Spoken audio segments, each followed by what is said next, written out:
ناظرین بریک کے بعد آپ کا خیر مقدم ہے اور آپ رمضان کی خصوصی نشریات رمضان کے رنگ دیکھ رہے ہیں۔ بالکل ٹھیک ہو گیا، اور یہاں پر ہم پاک ریزیڈنس کا ذرا ذکر کر لیں، جو کہ ایک ایسی ریئل اسٹیٹ مارکیٹنگ فرم ہے جو رمضان کے اس مہینے میں آپ کے لیے بہت اچھی آفر لے کر آئے ہیں۔ اگر آپ اپنا گھر بنانا چاہتے ہیں سو اس کے لیے آپ کو 10 لاکھ روپے سے بکنگ کروانی پڑے گی، اور 10 لاکھ بکنگ کروانے کے بعد آپ 30,000 پر منتھس پر کریں انسٹالمنٹس کی مد میں 4 سالہ یہ آسان انسٹالمنٹس کا پلان ہے، اور اس کے ساتھ ساتھ اگر آپ 50% تک پیمنٹ کر دیتے ہیں سو آپ کو فوری طور پر گھر کا پوزیشن اور کیز جو ہیں وہ مل جائیں گی۔ بقیہ جو 50% اماؤنٹ رہ جائے گی وہ پھر آپ اپنے انسٹالمنٹ پلان کے مطابق ادا کرتے رہیں۔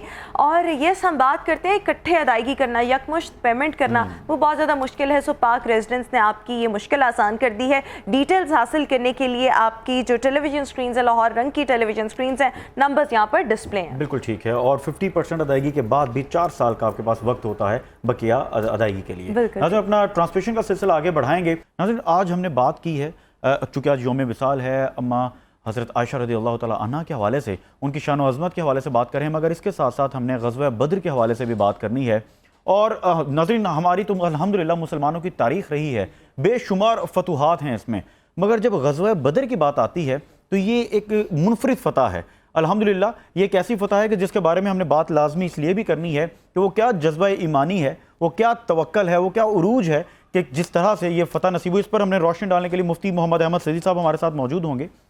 مفتی صاحب میں چاہتا ہوں آغاز اس سے کریں کہ چونکہ یوم وصال ہے حضرت عائشہ رضی اللہ تعالیٰ عنہ کے حوالے سے، اس کا اور غزوہ بدر کا آپس میں یقیناً ایک لنک ہے، تو وہ کس طرح سے بیان کریں؟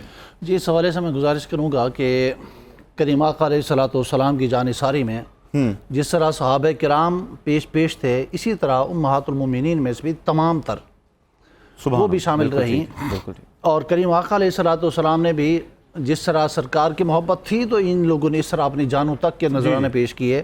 میں ایک روایت حضرت اما عائشہ کے حوالے سے پیش کروں گا کہ سرکار کس طرح محبت کیا کرتے تھے، کیونکہ پچھلے بات میں نے یہ کیا تھا کہ سرکار علیہ الصلوۃ والسلام کے ساتھ یہ کیسے محبت کرتے تھے اور سرکار کیسے محبت کرتے ہیں۔ اب یہاں پر کریم آقا علیہ الصلوۃ والسلام کی یہ محبوبہ زوجہ محترمہ کریم آقا کی بارگاہ میں ایک آدمی حاضر ہوئے اور آقا کہ یا رسول اللہ میں نے آپ کی دعوت کرنی ہے، تو سرکار نے فرمایا یہ بھی میرے ساتھ ہوں گی؟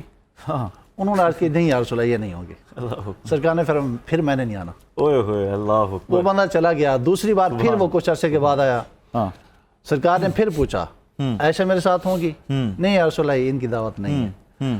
تو سرکار نے فرمایا پھر میں بھی نہیں آ رہا۔ اللہ اکبر۔ تیسری بار پھر وہ آئے کچھ عرصے کے بعد، سرکار علیہ الصلوۃ والسلام نے پھر وہی سوال کیا، اس نے عرض کی یا رسول اللہ اما عائشہ صدیقہ رضی اللہ تعالیٰ عنہ بھی ساتھ ہوں گی۔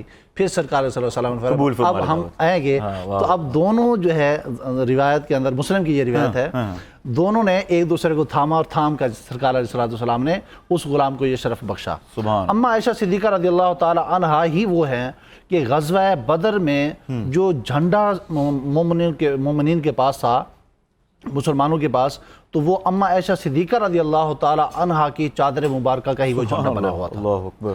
یہ شان تھی کہ کریم آقا علیہ الصلوۃ والسلام کی اس زوجہ محترمہ کی۔ غزوہ بدر اس کو یوم الفرقان بھی کہا جاتا ہے، حق اور باطل کے درمیان فرق۔ یہ کبھی بھی ایسا نہیں رہا جب تک ہمارے ایمان مضبوط تھے، اللہ پر ہمارا یقین کامل تھا، تو ہم نے تعدادوں کو نہیں دیکھا، ہم نے تیروں اور تلواروں کو نہیں دیکھا، ہم نے ایٹم کو نہیں دیکھا، ہم نے دیکھا تو محبوب کریم علیہ الصلوۃ والسلام کی غلامی کو دیکھا۔ اللہ کی فرمانبرداری اور ہمارا تمام تر بھروسہ اللہ پر رہا۔ اور اللہ نے قرآن کے اندر ارشاد فرمایا، محبوب یاد کریں اس وقت کو، وَلَقَدْ نَصَرَكُمُ اللَّهُ بِبَدْرٍ، یاد کریں اس وقت کو جب بدر میں ہم نے آپ کی مدد کی، وَأَنْتُمْ أَذِلَّةٌ، اور اس حال میں مدد کی کہ اس وقت آپ بے سر و سامان تھے، کوئی گھوڑے نہیں تھے، کوئی اونٹ نہیں تھے، کوئی تیر تلوار نیزے نہیں تھے، کوئی پھالے نہیں تھے، جنگی ساز و سامان کچھ بھی نہیں تھا۔ 313 مخلص ترین صحابہ کرام تھے، محبوب کے غلام تھے، جاں فروش تھے، اپنے جانوں کو کریم آقا کے قدموں پر قربان کرنے والے تھے۔ سرکار نے اس میدان کی طرف جانے سے پہلے صحابہ کرام کے ساتھ مشورہ کیا، صحابہ ہمیں جانا چاہیے نہیں جانا چاہیے، آگے موت ہے، دشمن تگڑا ہے۔ تو صحابہ نے حضرت صدیق اکبر سے مشورہ کیا، انہوں نے مشورہ دیا، حضرت فاروق اعظم نے مشورہ دیا، انصاری صحابی کھڑے ہوئے، عرض کرنے لگے یا رسول اللہ صلی اللہ علیہ وسلم آپ